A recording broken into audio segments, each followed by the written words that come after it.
dal leen ak jàmm ki reyoon xale bu jigéen bi tàkk ko yóbbu ko ci fosse septique sànni ko foofule xam ngeen ni jàpp nañ ko yóbbu nañ ko nungu siin waaw loolu la juge bi def démb ci Louga sama naataango bi di journal Les Échos ne waaw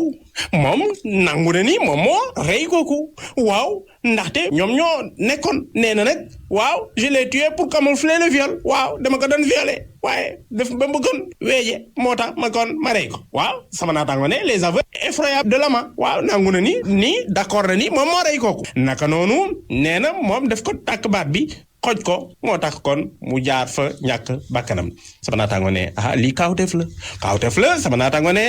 yàlla baax na nag source ne yàlla baax na ndaxte géolocalisation am na te yi boo defee dara nga foog nii da ngay daw Sonatel mi ngi fi sama naataango ne justice dafa ne Sonatel xoolal leen ma Sonatel dafa jàppale enquêteur nu mu gën a gaawee ñu jàpp kooku le sama naataango ne fu mu toll nii kooku nag mi ngi kon ci prison te nangu na nii moo def li nu mel sama naataango bi di journal L'Observateur profito ji moom itam ci rey yu bëri dem fële ci HLM Grand Yoff fu ñu reyoon kii di Lotali Mole nekkoon congolaise boo xamante ni Sénégal la doon jàngee ci HLM Grand Yoff biñ ko agressé barki démb xam ngeen ni ñàkk na bakkanam sama naataango ne l'histoire méconnue de l'étudiante congolaise daanaka ñëwaat na ci kookule naka la doon dundee sama naataango ne kooku ndeysaan ay na benn bébé bu 6 mois ci Congo balaa mu ñëw continuer fii étude am jàngam fii ci Sénégal ci ESP sama naataango ne foofu de bi mu waxtaanee ak famille bi dafa désemparé mu toll nii xamuñ saa lu ñuy def loolu metti leen lool waaye nag ñu ngi teg lépp ci loxo justice Sénégal ñu jàpp ni justice Sénégal kon dina def liggéeyam ci wàllu woowule sama naataango bi di journal Les Échos waxati nag ci affaire Ousmane Sonko waaw gannaaw biñ ko refusé autorisation de sortie waaw Ousmane Sonko xam ngeen daa bëggoon dem Togo ngir def fa benn conférence ak yeneen sama naataango ne Ousmane Sonko cloué nañ ko Dakar juge bi nee na kon déet procureur bi moo ko jëkkoon wax loolu doo bouger meetar sama naataango ne juge intérimaire bi di Abdoulaye Assane Thioune nee na ko assouplissement contrôle judiciaire mënuñu ko mënuñu la may nga génn dafa prématuré mu toll ni enquête yi jeexul de mënoo bouger procédure bi demul fenn foo bëgg a dem ñun soriwuñu nga bëgg a bouger fii non toogal doo dem sama naataango ne kii dem ba gis kii di xalif général des mourides mooy kii di président Macky Sall xibaar bi siiwuloon trop waaye nag am nañu ko yëg waaw sama naataango bi di journal enquête ne kii di président de la république dem na ci xalif général des mourides waxtaan ak moom waaye nag kii gën a leeralee fi mooy journal L'Observateur waaw L'Observateur nee na kii di xalif général des mourides recevoir na président Macky Sall ñu laaj sama naataango lan la ñu waxante mu ne kii di président Macky Sall bi mu fa yegsee exposé na ko lu muy def ci réew mi gannaaw émeute ne ko lu ñu waxante woon maa ngi ci ba léegi naka noonu ci wàllu jeunes yi maa ngi leen di jàppale ñu am emploi 450 milliards génne naa mu gaaw naka noonu waxtaan na ak xalif bi itam ci ambition président de la république ngir gën a moderniser Touba naka noonu réalisation université Touba bi ak ay tali ci université boobu leen sama naataango ne naka noonu itam am na waxtaan boo xamante ni ci wàllu réseau assainissement performant ngir Touba mën a comme am assainissement bu baax jox na kii di xalif général bi ay engagement ferme kii di Serigne Mountakha bi mu jëlee parole ne ko man ko kontaan naa ci yow ci wàllu woowule maa ngi lay encourager waaye nag nekkal fu nga nekkoon ci voie bi nga nekkoon bul fa bouger maa ngi lay continuer di la ñaaral tant que yaa ngi foofu journal bi ne tant que yaa ngi foofu ñu jeexal ak sport bii di journaliste Stade Quotidien ne dernière journée bi Liga ak Ligue 1 dañ koy jouer l'ultime bataille pour le titre fu mu toll nii nag mooy dernier round bi waaw ngir ñu xam ndax Atlético la wala Real mooy kon jël ndam li sama naataango ne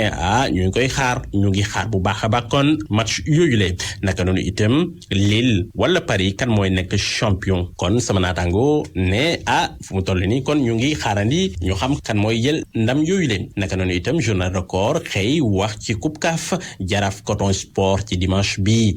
match boobu de ñu ngi koy xaarandi ndaxte bu Jaraaf defee jàlloore mun na kon am tiki dem ci demi-finale yi ñu jeexal ak sunu lamb mi wax ci combat diggante Tapha Tine ak Boy Niang 2 sama naataango ne signé nañ ko démb ci CNG sama naataango ne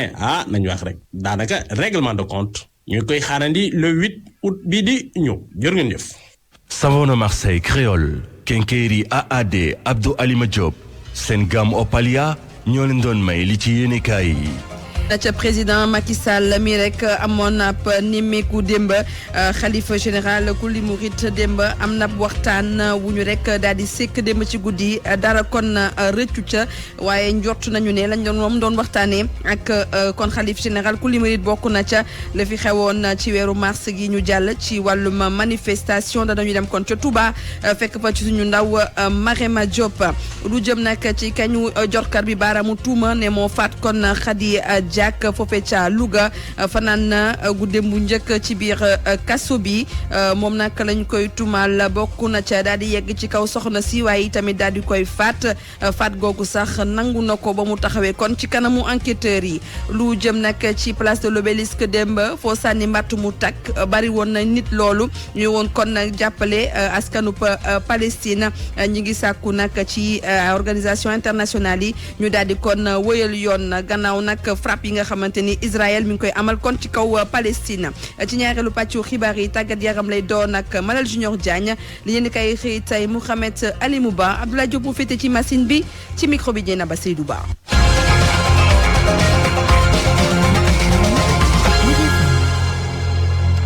di leen dalal ak jàmm ci studio Eva Mbaye bu rajo Futur Média xibaaru suba si dañu yóbbu kon ca Touba démb ci guddi njiitu réew mi Macky Sall ma nga woon ca kër xalif général kuli murid di Serigne Mountakha Mbacké amul nag lenn lu kon daal di ruus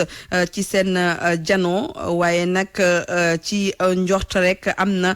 kon ñuy xalaat ne ñoom ñaar waxtaan nañ nag lu jëm ci li fi xewoon ci manifestation ci ndoxteelu weeru mars bi ñu jàll waaye tamit waxtaani lu jëm ci complexe bi foofee ca Touba Marema Diop. président de la république Macky Sall mu ngi egsi fii ci diwaanu Touba bi ñaar fukki waxtu ak ñaar jotee ba tegal fanweeri simili boobee nag la jubali kër xalif général des mourides Serigne Mountakha Mbacké Bassirou ñu ngi ko dalal ci teewaayu porte parole bu xalif général des mourides Serigne Bass Abdou Khadre Mbacké waaye ministre conseiller Abdou Lahat Gaynde Fatma laata nag Macky Sall di sekk ak waxtaan xalif général des mourides waxtaan woo xam ne nag lu ci bari umpale nañu ko waaye ci suñu ay xibaar ñu ñuy xamal ni bokk na ci xew-xew yu fi amoon ci weeru mars bi ñu génn ba fukki nit ak ñeent daal di ci ñàkk seen bakkan ay xew-xew yoo xam ne xalif général des mourides Serigne Mountakha Mbacké Bassirou da cee joué ab rôle bu am solo waaye itamit président de la république firndeel na ko mbëbét bi mu am ci ndaw ñi bokk na ci utal leen ay emploi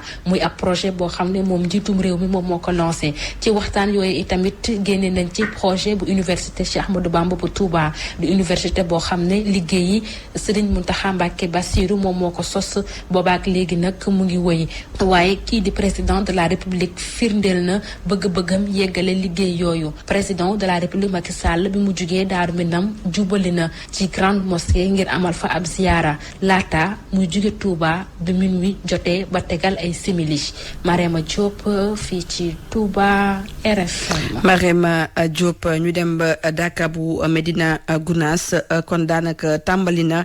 ci jamono ji nga xamante ni ñu ngi wax kon ci mbirum mbas mi waaye nag ay médecin yu nga xamante ni seen xel dafa màcc ci wàllum kon mbir mi dañu rek daal di yónnee foofu léegi ngir ñu mën a matal kon liggéey bi ay kon garab ak lu toll kon ci ñaar fukki ambulance itamit yóbbu nañ ko foofee ci Dakar bu Medina Gounass Kolda Abdoulaye Diallo. Dakaw Medina Gounass bi xew ren ci jamonoy mbas moo waral ñi fi ngànk wàllu wergu-yaram askan wi ñu daal di jël seen bépp matuwaay rawatina ci frontière bi docteur Yaya Baldé di médecin chef région médicale bu Kolda moo si rotal ay kaddu. mais xam nga ni ba léegi mbas maa ngi fi te am na yeneen feebar yu bees yi nga xam ne mu ngi génn ci yeneen gox yi donc moo tax lu ñuy wax surveillance frontalière daf ci am solo. moo tax tey suñu visite ñu ngi ko njëkkee ci poste frontalier Kalifuru bi foo xam ne am na lu ñu fa defoon ñu dem saytu ak lu ñu yokkoon encore ci ay jumtuwaay ñu dem daal di xool ndax lépp mu ngi taxaw nu mu waree. ñu gën ko bare ci ñi dem ca Dakar ba ay nit ñu màggat lañu mu waral it ñu daal di fa yóbbu ay garab yu bare. nii tamit gis nañ ne garab yi agsi na camion pra bi andi na garab yi donc garab yi ñëw na te ñu ngi ci 24 heures avant démarrage donc daanaka ñëw bi lu baax la ñun lii lañ bëgg te garab yépp la ñëw ci site bi. ay ambulance lu tollook ñaar fukki ndaamaar ñoo ngi ca Medina Gounass ak li ko wër. ambulance yi mat nañ au moins ñaar fukk bu ñu seetee li nga xam ne moo ngi ci sapeur pompier yi ak li nga xam ne mu ngi ci secteur santé bi mën na au moins ñaar fukk ambulance te am na aussi yeneen yu war a ñëw suba yu war a jógee Kolda war a ñëw renforcer dispositif bu fi nekk. naka noonu ci waa kër docteur. ak ay médecins urgentistes yi nga xam ne danañ fi nekk ci équipe bi pour mën a jël yenn cas yi donc daanaka côté boobu yëf yi daanaka mat na. ginnaaw jàngoroy Ebola coronavirus beneen jàngoro bu bon bi ñu duppee fièvre Lassa moo ngi ci ginnaaw suñuy frontière réew moo waral waa kër docteur yu diwaanu Kolda waruñoo bay seeni loxo. RFM Kolda Abdoulaye Diallo. Abdoulaye Diallo 8h jot na ba tekk juróomi simili. RFM. xibaar yi ci RFM. guddem bu njëkk fanaan na ko ci kaso bi foofee ca Louga ki ñu jox bi baaraamu tuuma ne moo faat kon soxna si di Khady Diack placé nañ ko démb su mandat de dépôt kon ci juge deuxième cabinet ba nekk foofee ca tribunal bu Louga moom tailleur bi nag kon daal nañu koy kon tuumaal ne dafa rek daal di yegg ci kaw soxna si ay tamit daal di koy faat. Abraham Poulpouya. ginnaaw ay fan yu mu def ci garde à vue ci police defeere ko parquet mu jàkkaarloog procureur bi jël dossier bi jox ko juge d'instruction bu deuxième cabinet bu tribunal bu grande instance bu Louga ci nii nag le juge bi jëlee dogal def ko mandat de dépôt mi fanaan guddeem bu njëkk prison bu Louga ki ñi ñaaw njort ne moo faat Khady Diack li ko yoon di toppee jamono ji mooy siif ko ba pare daal di ko rey. ci fàttali nag Khady Diack dafa réeroon ay mbokkam ginnaaw ay fan yi nga xam ne ñoo ngi ko doon seet ci la ñu gisee ab néew ci benn fosse boo xam ne dañoo takk bët yi takk loxo yi police ubbi ci ab l'enquête daal di teg loxo ab suspect te suspect bi dañoo ne da doon génn ak ndaw si maanaam crime passionnel mu nekkoon Abraham Poulpouy Louga. rajo Futur Média. di la gërëm bu baax Abraham Poulpouy ñëwaat fii ci Ndakaaru waxtaane nag dox ñaxtu bi amoon démb foofee nag ca Malika askan ba fa ne nag ñoo rek daal di mobilisé wu ngir rek daal di wane seen ñàkk ànd ak nañu tëggee li nga xamante ne moom mooy limite communale yi maanaam fi nga xamante ne foofu la seen commune rek daal di yam bëgg nag ñu defaraat mbir mi rawatina nag fii dox ci diggante Malika ak Kër Massar waaye tamit lu jëm itam ci diggante Malika ak Yëmbal Nord askan wa fa ne nag dañoo bëgg ñu daal di rek defaraat mbir mi nga xamante ni dafa tukkee ci la ñu ne lu teguwut ci yoon ci wàllum pàcc ci wàllum commune di kii atum 1996 dinañ ci déglu léegi Abdoulaye Mbodj kon moom nag moom moo wax ci turu conseil municipal bu Malika danañ ko ñu déglu ko léegi moom Abdoulaye Mbodj. Malika gépp ànd pour xeex benn cause bi ñëpp xam cause bi mooy delloo Malika li nga xam ne moom moo ko moom mooy ay quartier yoo xam ne boole nañ ko sax ci Yëmbal Nord bu yàgg am na yoo xam ne suuf yoo xam ne boole nañ ko ci Kër Massar loolu ñu delloo ko Malika parce que moomeelam la délimitation bi mu ngi commencé tali bu xonk jëm si M3 jàpp Sonatel daal jëm sa track côté boobu foofu noonu la demee foofu mais côté bi montagne suufu montagne yaakaar naa Malika moo ko musa moom naka jekk mais léegi yaakaar naa ci Kër Massar lañ ko bëgg a boole daal intérêt politique moo baaxul dëkk dañ koy jiite ci dëgg mais sàmm sa intérêt personnel wala sa intérêt waa dëkk warul tax nga sacrifier ay koñ daara nekk fa ay juma nekk fa ay lépp nekk fa école nekk fa lépp nekk fa ñu bëgg ko jël jox ko beneen dëkk boo xam ne suñuy waajur fa lañ juddoo fekk fa baax xam nga loolu tam dafa neexul loolu moo tax lii lu mu mën a jaral rek dañ ko war a xeex dañuy continuer xeex bi la lutte continue xam nga ni lii boo gisee mobilisation bi tey yaakaaruma ne lii état bi dina ko gis di ko tànqamlu incha allah dina sotti. ñu dem ba diwaanu Thiès léegi mu mat nag ñeenti at Pekes ma ngay xaar infirmier chef de poste askan wa fa ne nag ñoom daal di itamit mer loolu ndaxte sage femme ba dafay rek daal di jaay lu ci mel ni kit d'accouchement yi ñu koy rek joxe foofu fukki junni askan wi nag jàpp ne loolee du dëgg du yoon mu nekk nag ab dogal bi nga xamante ni ña nekk kon ci juróom-ñaar fukk ak ñaari village nekk foofu la ñu ngi koy rek daal di ñaawlu waaye comité développement sanitaire ba nekk foofu la mi ngi koy rek daal di weddi Cheikh Anta Diop. ñi ngi takk ay fulaar yor ay pancarte di ay góor ki jigéen dëkk fii ci Pekes. Pekes fajuwul Pekes wopp na Pekes jaaxle na. génnoon nag doon naqarlu jamono yi li ñuy jànkonteel nee nañ poste de santé bi nga xamante ni moom moo nekk fii ci Pekes ñeenti at a ngi nii ñuy daw ci kilifa yi ngir ñu indi leen ab infirmier chef de poste. mu yóbbeelu ab infirmier chef de poste digne de son nom fii ci Pekes. Ndeye Thiam moom moo yor kàddu jigéen ñi. danoonu dem Mirina ci 2 kilomètres danoonu dem ci Le Saté ci 1 kilomètre et quelque danoonu dem Daaru Marnaan di faju ji jéemul dëkk bu nekk fii mat na juróom-ñetti kilomètres ba ngaay pexe aussi di fa fajoo ji 72 villages la waaw moo nu wër yëpp ci la fi na ñuy fajoo si Abdoulaye Diouf Sarr nag ministre de la santé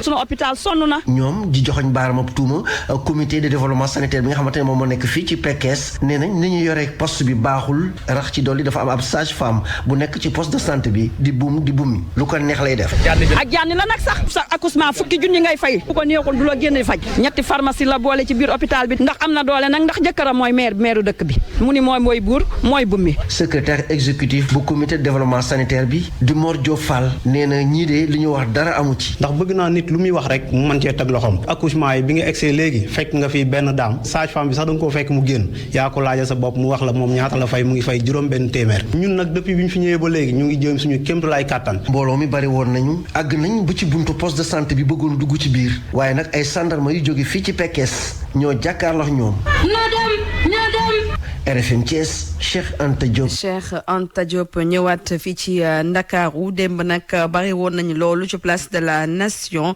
fii ci Ndakaaru ngir rek wane seen njàppale askan wa nekk foofee ca Palestine nekk ay doomu Sénégal wala ñu nekk fii ci biti réew tey dudd fii ci suñu réew ñoom ñooy sàkku ci organisation internationale yi ñu rek daal di kon gis waaye tamit wéyalu yoon ci kaw kon liy xew foofee kon ca Palestine gannaaw nag ba waa Israël di dal seen kaw bis bu nekk Ndeye Mati Dieng. mbooloo mu takku mi yëpp lenn dong la ñu bëgg.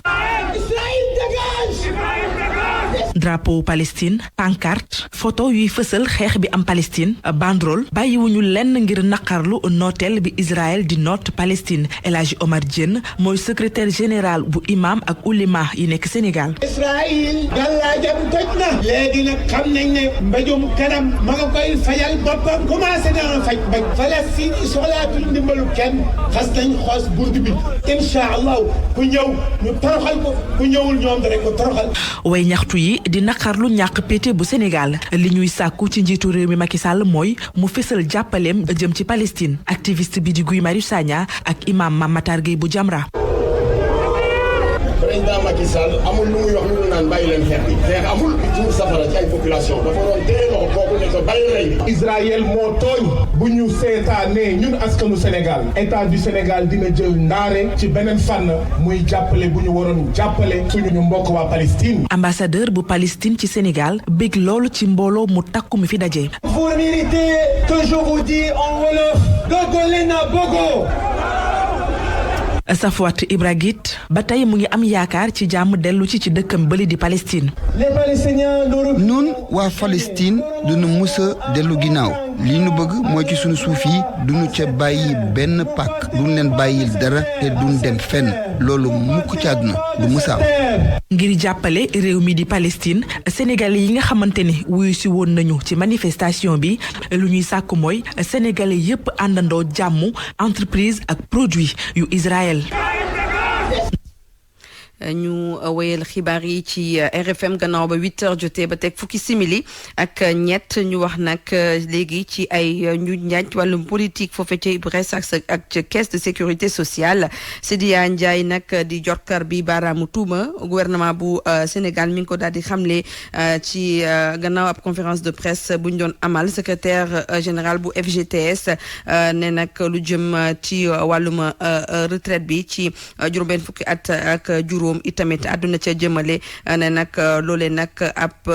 laaj la mi nga xamante ne ñay liggéey ñoom ñooy rek daal di koy sàkku ñu déglu ko moom Sidya Ndiaye ci micro Mamastou Kane. ci presse ak caisse moom aussi magouille rek fa magouille rek comment tu peux comprendre que depuis 8 ans renouveler ñu organisation yooyu mais c'est de la magouille maanaam dañuy di nekk seen biir di lekk rek mbuuraake rek ah donc affaire yi ça ne marche pas. retraite bi tam dañ ci dellu si parce que président de la République bu ñuy poser problème yi comme moom fulaalul faydalul revendication syndicat yi mu ne non du fi amee mais ñun on n'est pas d'accord avec cette analyse su fekkee ne dafa ko wuti xëy pour xale yi na ko wuti mais du xaar retraité yi pas ay retraité bés rek soo ko wuti xëy loolu ay naxee mbaay la donc dinañ ko poser retraité 65 ans demande sociale la boo xamante ne ñun FGT dinañ ko porter ba fa mu yem neex. le Sénégal et Mandela le grand secret au musée des civilisations noires loolu nag nekk téere bu yees bu taskatu xibaar bi di Mamadou Ibra Kane mi nga xamante ni démb lañ ko rek doon dédicacé Angélique Gomis. Le Sénégal et Mandela le grand secret doon livre bi nga xamante ni day ñëwaat ci relation diggante Nelson Mandela ak Sénégal waaye it acte ba nga xamante ne président Abdou Diouf defoon na ko jëmale ko ca Madiba ak jabaram di Winnie Mamadou Ibra Kane moo bind bi de livre. ci tukkik nemmeeku muy ñetteel yoon bi fii ci Dakar ci atum 1993 daanaka ñi ko xamoon bariwul rawatina askanuk Sénégal mu nekk ñëw goo xamante ne daanaka dañu ko nëbb ci ko xamante ne moom moo naroon nekk njiital réew mi nekk itam kiy jiite liñ naan nation arc-en-ciel président Diouf moom nag daanaka taxawaayam nekk homme d'état daanaka mosu ko wàcc xalaat leen Nelson Mandela ak soxnaam Winnie Mandela ñu naroon leen a dàq ci biti ci Soweto ngir ñu nekk ci mbedd yi xalaat ngeen itam lan moo waraloon kii di Nelson Mandela dox ay kilomètres ngir daal di ñëw fii ci réewu Sénégal ngir daal di ñaan njëkk kii di Abdou Diouf. livre bi nag ñaar la ci njëgu benn ndax am na anglais am na français.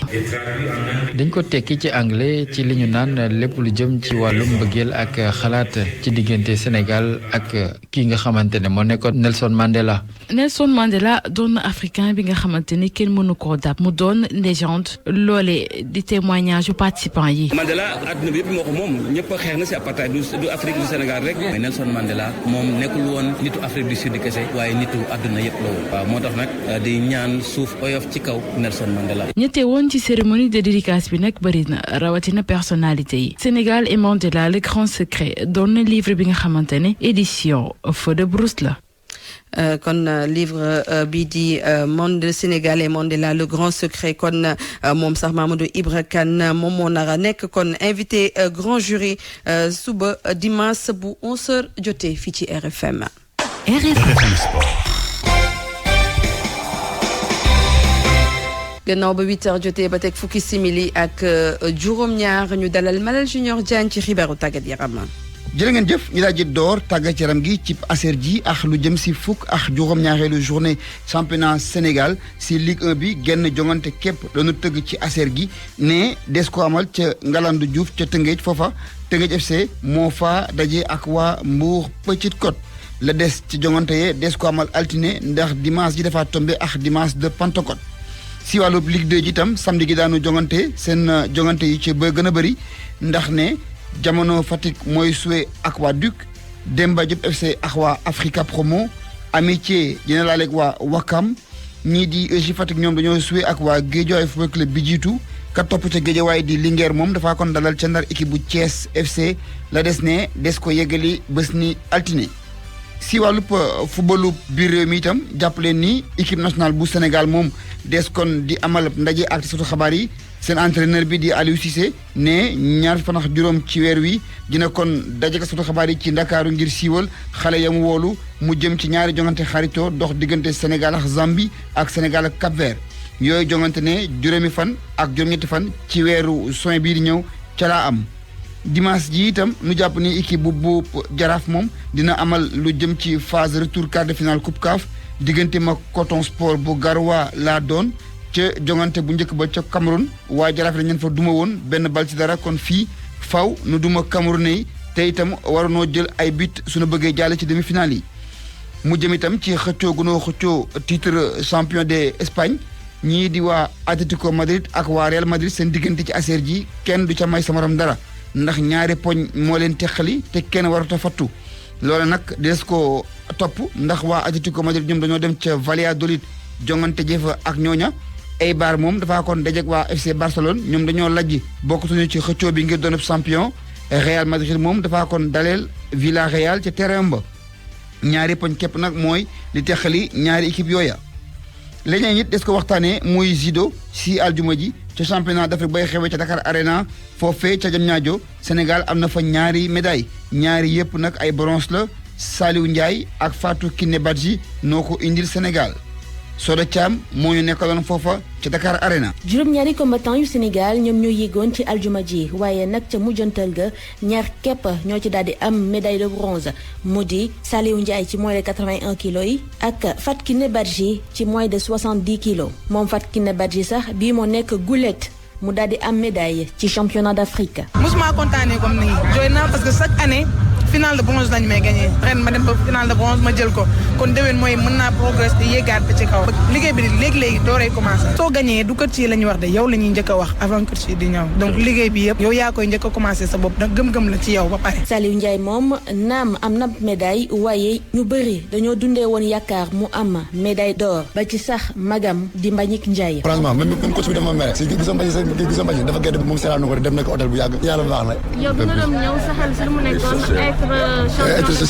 être champion d'Afrique. mu mel ni kon lu nu gën a dem ci jongante yi yaramu combattant sénégalais yi di gën a tàng loolee nag Abdou Karim Seck di directeur des compétitions di ko rafetlu tey gën a dundee yaakaar ci ñi nga xamante ni ñoom ñoo war a yegg ci samedi ji. am nañu déjà 2 médailles de bronze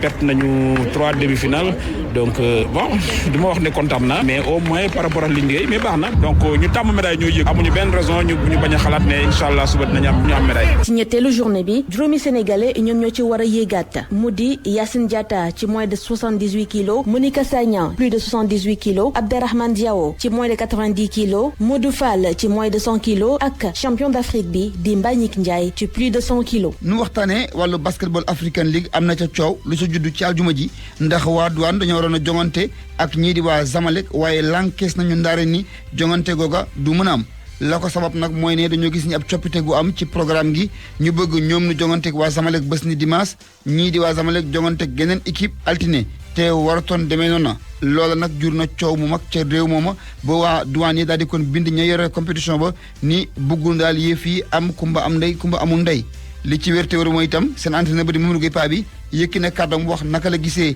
li des ci jongante bi ñu déglu ko ci micro Mor Bassinia. Oui, c'est clair jafe-jafe yow ma métti na trop parce que am ay joueurs indi leen ci compétition yaakaar si ñoom ñu daal di blessé dafa nekk situation bu méttee métti parce que dafa nekk sport boo xam ne sport de contact la ay dem ak ay ñëw yu méttee métti